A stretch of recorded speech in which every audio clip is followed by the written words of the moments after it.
ಮೋದಿ ಸಾಗುವ ಮಾರ್ಗದಲ್ಲಿ ಜಿಲೆಟಿನ್ ಸಿಕ್ಕ ಪ್ರಕರಣಕ್ಕೆ ಸಂಬಂಧಪಟ್ಟಂತೆ ಎಲ್ಲ ಆಯಾಮಗಳಲ್ಲೂ ಕೂಡ ತನಿಖೆಗೆ ಇಳಿದಿರುವಂತದ್ದು ಎನ್ಐಎ ರಾಷ್ಟ್ರೀಯ ತನಿಖಾ ದಳ ತನಿಖೆಯನ್ನ ಮಾಡ್ತಾರೆ. ಇಂದು ಬೆದರಿಕೆ ಕರೆ ಮಾಡಿದಂತ ಲೋಹಿತ್ಗೆ ಮತ್ತಷ್ಟು ವಿಚಾರಣೆಯನ್ನ ಮಾಡಲಾಗುತ್ತೆ. ಎನ್ಐಎ ಅಧಿಕಾರಿಗಳಿಂದ ಇಂದು ಲೋಹಿತ್ ವಿಚಾರಣೆ ಮಾಡಲಾಗುತ್ತೆ.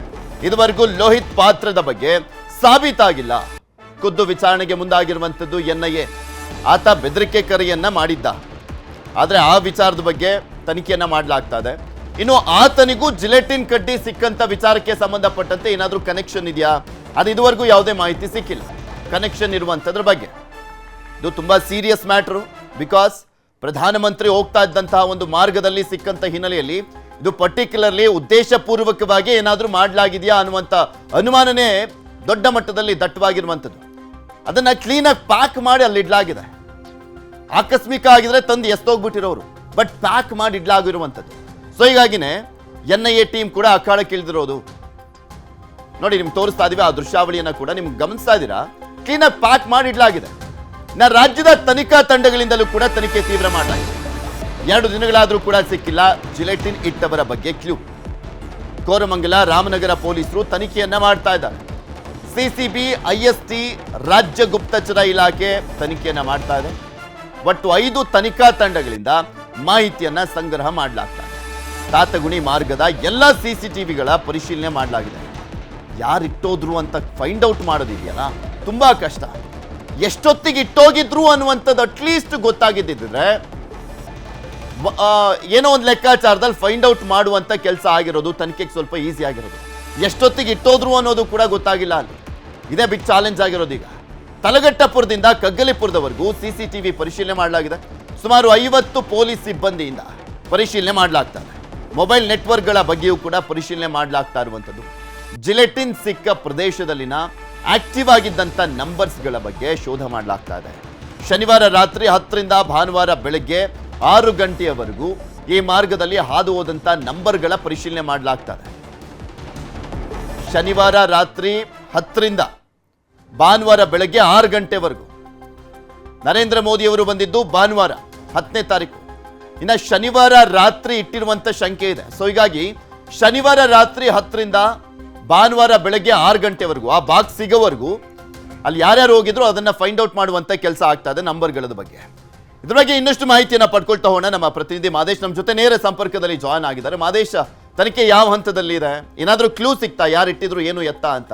ಪೃಥ್ವಿ, ಕಳೆದ 2 ದಿನಗಳಿಂದಲೂ ಕೂಡ ಜಿಲೆಟಿನ್ ಪತ್ತೆ ಆಗಿರುವಂಥ ವಿಚಾರದ ಬಗ್ಗೆ ತನಿಖೆ ಮಾಡುವಂಥ ಕೆಲಸವನ್ನು ಮಾಡಲಾಗ್ತಿದೆ. ರಾಮನಗರ ಪೊಲೀಸರು, ಬೆಂಗಳೂರು ನಗರ ಪೊಲೀಸರು, ಸಿಸಿಬಿ ಪೊಲೀಸರು, ಇಂಟೆಲಿಜೆನ್ಸ್ ಅಧಿಕಾರಿಗಳು ಅಂದರೆ ಸ್ಟೇಟ್ ಇಂಟೆಲಿಜೆನ್ಸ್ ಅಧಿಕಾರಿಗಳಾಗಿರ್ಬೋದು ಮತ್ತು IST ಅಧಿಕಾರಿಗಳು, ಎಲ್ಲ ತನಿಖಾ ತಂಡಗಳು ಕೂಡ ಕಂಪ್ಲೀಟಾಗಿ ತನಿಖೆ ಮಾಡುವಂಥ ಕೆಲಸವನ್ನು ಮಾಡ್ತಿದ್ದಾರೆ. 50 ಜನ ಅಧಿಕಾರಿ ಮತ್ತು ಸಿಬ್ಬಂದಿಗಳ ತಂಡಕ್ಕೆ ಇಲ್ಲಿವರೆಗೂ ಕೂಡ ಯಾರು ಆ ಒಂದು ಬಾಕ್ಸನ್ನು, ಜಿಲೆಟಿನ್ಗಳಿದ್ದಂಥ ಬಾಕ್ಸನ್ನು ಇಟ್ಟಿದ್ದಾರೆ ಅನ್ನೋಂಥದ್ದು ಇನ್ನೂ ಕೂಡ ಪತ್ತೆ ಆಗಿಲ್ಲ. CCTV ಫುಟೇಜ್ಗಳನ್ನು ಕೂಡ ಚೆಕ್ ಮಾಡ್ತಿದ್ದಾರೆ. ಪಕ್ಕಾ ಪ್ರೀ ಪ್ಲ್ಯಾನ್ಡ್ ಆಗಿ ಈ ಒಂದು ಕೃತ್ಯವನ್ನು ಎಸಗೋಕ್ಕೆ ಪ್ಲ್ಯಾನ್ ಮಾಡಿದ್ರು ಅನ್ನೋಂಥದ್ದು ಮೇಲ್ನೋಟಕ್ಕೆ ಈಗಾಗಲೇ ಗೊತ್ತಾಗಿದೆ.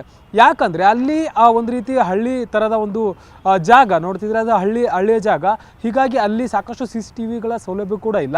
ಜೊತೆಗೆ ಎಕ್ಸಾಕ್ಟ್ಲಿ CCTVಗೆ ಕವರ್ ಆಗದೇ ಇರುವಂಥ ಜಾಗವನ್ನು ನೋಡಿ ಇಟ್ಟಿದ್ದಾರೆ. ಮತ್ತು ಎಕ್ಸಾಕ್ಟ್ಲಿ ಆ ಒಂದು ಆರ್ಟ್ ಆಫ್ ಲಿವಿಂಗ್ಗೆ ಇರುವಂಥ 1 ಕಿಲೋಮೀಟರ್ ಅಂತರದಲ್ಲಿ ಇಟ್ಟಿರೋದ್ರಿಂದ ಪ್ರೀ ಪ್ಲ್ಯಾನ್ಡ್ ಆಗಿ ಇವರು ಮೋದಿ ಬರುವಂಥ ಒಂದು ವಿಚಾರವನ್ನೇ ಟಾರ್ಗೆಟ್ ಮಾಡಿ ಇಟ್ಟಿದ್ರು ಅನ್ನುವಂಥದ್ದು ಮೇಲ್ನೋಟಕ್ಕೆ ಗೊತ್ತಾಗ್ತಿದೆ. ಆದರೆ ಯಾರು ಇಟ್ಟರು, ಯಾವ ಉದ್ದೇಶಕ್ಕೆ ಇಟ್ಟಿದ್ರು ಅನ್ನುವಂಥದ್ದನ್ನು ಪೊಲೀಸರು ತನಿಖೆ ಮಾಡಬೇಕಾಗುತ್ತೆ.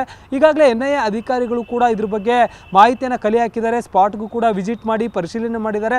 ಅವರ ಆಯಾಮದಲ್ಲಿ ಒಂದು ಕೂಡ ತನಿಖೆ ಮಾಡಲಾಗ್ತದೆ. ಮತ್ತೊಂದು ಕಡೆ ಪೊಲೀಸರು ಅಲ್ಲಿ ಸುತ್ತಮುತ್ತಲೇ ಇರುವಂತಹ ಒಂದಷ್ಟು CCTV ಫುಟೇಜ್ಗಳನ್ನು, ಅಂದರೆ ನೆಕ್ಸ್ಟ್ 1-2 ಕಿಲೋಮೀಟರ್ಗಳಲ್ಲಿ ಬರುವಂಥ ಒಂದಷ್ಟು CCTV ಫುಟೇಜ್ಗಳು ಆ ಒಂದು ಸಂದರ್ಭದಲ್ಲಿ, ಅಂದರೆ ಶನಿವಾರ ರಾತ್ರಿ 10 ಗಂಟೆಯಿಂದ ಬೆಳಗ್ಗೆ 6-7 ಗಂಟೆವರೆಗೂ ಕೂಡ ಅಲ್ಲಿ ಯಾರೆಲ್ಲ ಓಡಾಡಿದ್ರು ಅನ್ನುವಂಥದ್ದು, ಮತ್ತು ಅನುಮಾನಾಸ್ಪದವಾಗಿ ವಾಹನಗಳು ಓಡಾಟ ಆಗಿರ್ಬೋದು, ಜನರ ಓಡಾಟ ಆಗಿರ್ಬೋದು, ಮತ್ತು ಟವರ್ ಡಂಪ್ ಲೊಕೇಶನ್ ಆ ಒಂದು ಎಕ್ಸಾಕ್ಟ್ಲಿ 2-3 ದಿನಗಳ ಕಾಲ ಅಲ್ಲಿ ಬ್ಯಾಕ್ ಟು ಬ್ಯಾಕ್ ಯಾರೆಲ್ಲ ಓಡಾಡಿದ್ರು ಅನ್ನುವಂಥದ್ದು ಕೂಡ. ಯಾಕಂದರೆ ಏಕಾಏಕಿ ಒಂದೇ ದಿನ ಬಂದು ಈ ರೀತಿಯಾಗಿ ಇಟ್ಟು ಹೋಗೋದು ಸಾಕಷ್ಟು ಡೌಟ್. ಹೀಗಾಗಿ ರಿಕ್ಕಿ ಮಾಡಿ ಇಟ್ಟು ಹೋಗಿರುವಂಥ ಸಾಧ್ಯತೆ ಹೆಚ್ಚಿರುತ್ತೆ.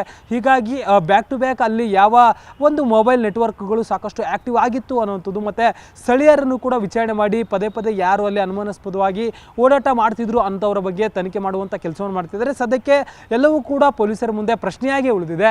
ಕರೆಕ್ಟಾಗಿ ಎಕ್ಸಾಕ್ಟ್ಲಿ ಸುಳಿವು ಸಿಗ್ತಿಲ್ಲ ಯಾರು ಇಟ್ಟಿದ್ದಾರೆ ಏನು ಅನ್ನೋದಕ್ಕೆ ಸಂಬಂಧಪಟ್ಟಂತೆ. ಮತ್ತೊಂದು ಕಡೆ ಶಂಕಿತ ಆರೋಪಿಯನ್ನು ಕೂಡ ಈಗಾಗಲೇ ಬಂಧನ ಮಾಡಿ ವಿಚಾರಣೆ ಮಾಡುವಂಥ ಕೆಲಸವನ್ನು ಮಾಡಲಾಗ್ತಿದೆ. ಆತನಿಗೂ ಈ ಒಂದು ಪ್ರಕರಣಕ್ಕೂ ಕೂಡ ಲಿಂಕ್ ಇದೆ ಅನ್ನುವಂಥದ್ದಕ್ಕೆ ಸಾಧ್ಯತೆ ಕಮ್ಮಿ ಇದೆ. ಸಾಕ್ಷ್ಯಗಳು ಪತ್ತೆಯಾಗಿಲ್ಲ. ಹಾಗಾದ್ರೆ ಬೇರೆ ಯಾರಾದರೂ ತಂದು ಇಟ್ಟಿರ್ಬೋದು ಅನ್ನೋದಕ್ಕೆ ಸಂಬಂಧಪಟ್ಟಂತೆ ತನಿಖೆ ನಡೀತಿದೆ. ಪೃಥ್ವಿ, ನೋಡೋಣ ಏನಾಗುತ್ತೆ ಅಂತ. ಧನ್ಯವಾದ ಮಾದೇಶ್ ನಿಮ್ಮೆಲ್ಲ ಮಾಹಿತಿ.